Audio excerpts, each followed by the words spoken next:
Welcome viewers to my channel Passion for English Literature.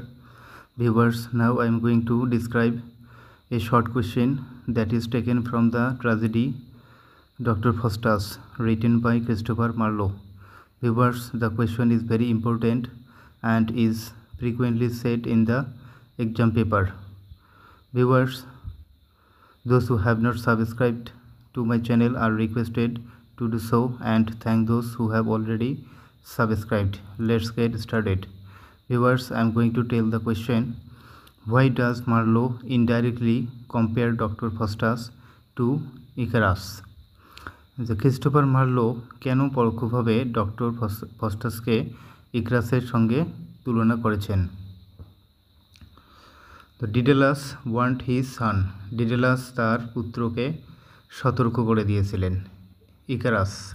ডিডেলাস তার পুত্র ইকারাসকে সতর্ক করে দিয়েছিলেন to stay safely between the ocean and the sun, সমুদ্র এবং বা মহাসাগর এবং সূর্যের মাঝে নিরাপদে থাকার জন্য ইকারাসকে সতর্ক করে দিয়েছিলেন। As the water would weigh down the feathers and drown him, কারণ পানি তার যে পালকগুলোকে ভারী করে দিবে এবং তাকে ডুবিয়ে দিবে।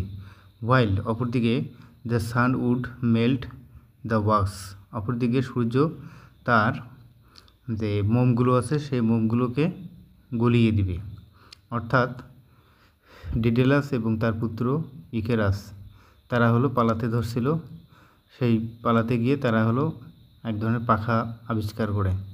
সেই পাখা হলো যে কাঠের তক্তার মধ্যে মোমের সাহায্যে তারা পালক লাগায়, এভাবে তারা পাখা তৈরি করে। তো but Icarus did not heed his father's advice, কিন্তু ইকারাস তার বাবার উপদেশ সে হলো মেনে চলেনি বা তার বাবার উপদেশে কর্ণপাত করেনি। Straight close to the sun, সে সূর্যের কাছাকাছি গিয়েছিল। And plunged to his death, এবং সে হলো যে মৃত্যুর মুখোমুখি হয়েছিল। Marlowe compares Faustus to Icarus, Marlowe ফস্টাসকে ইকারাসের সঙ্গে তুলনা করেন।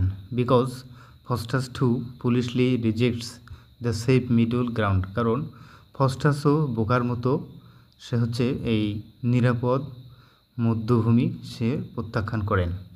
He is self considered like Icarus, ফস্টাসও হচ্ছে ইকারাসের মতোই আত্ম অহংকারী।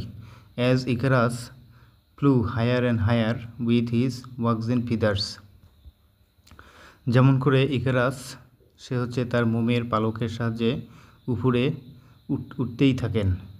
Faustus decides to soar higher and higher in the field of knowledge by practising necromancy, ঠিক অনুরূপভাবে ফস্টাসও কী করে নেক্রোমেন্সি মানে কালো জাদুবিদ্যা চর্চা করে জ্ঞানের ক্ষেত্রে সে উপরে উঠতে থাকার সিদ্ধান্ত নেন।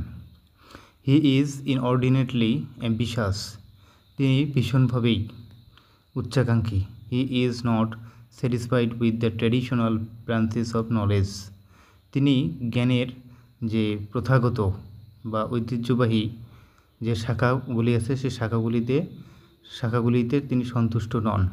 And aspires after the knowledge of forbidden subject, এবং নিষিদ্ধ বিষয়ের জ্ঞানের আকাঙ্ক্ষা করেন। হি ডিনাউন্সেস গড, তিনি ঈশ্বর নিন্দা করেন।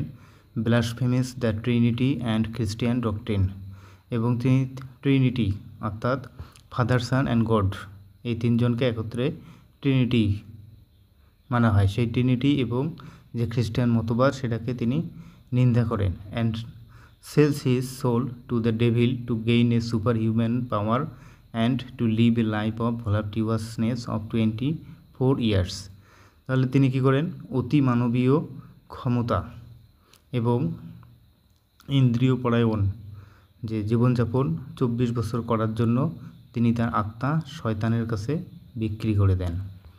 Just as Daedalus wants Icarus not to fly too high in the sky, ঠিক যেরকমভাবে ডিডেলাস ইকারাসকে সতর্ক করেছিল আকাশে খুব বেশি উপরে না ওড়ার জন্য।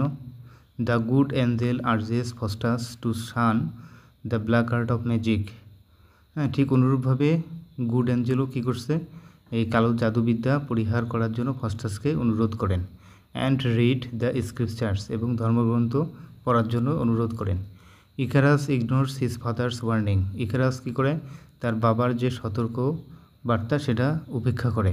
And Faustus signs the contract with the devil disregarding the advice of the good angel, এবং ফস্টাস কী করে, সে হচ্ছে গুড অ্যাঞ্জেলের উপদেশ প্রত্যাখ্যান করে, সে ডেভিলের সঙ্গে, শয়তানের সঙ্গে সে একটা চুক্তি স্বাক্ষর করেন। অ্যান্ড মিটস হিজ ডুম, এবং তার ধ্বংসের সম্মুখীন হন। Thus the fall of Icarus resembles that of Faustus, ঠিক তাহলে অতএব দেখা যাচ্ছে ইকারাসের পতন ফস্টাসের পতনের সাথে সাদৃশ্যপূর্ণ। Thank you viewers for watching the video. If you think that the video is helpful to you, you are requested to subscribe the channel.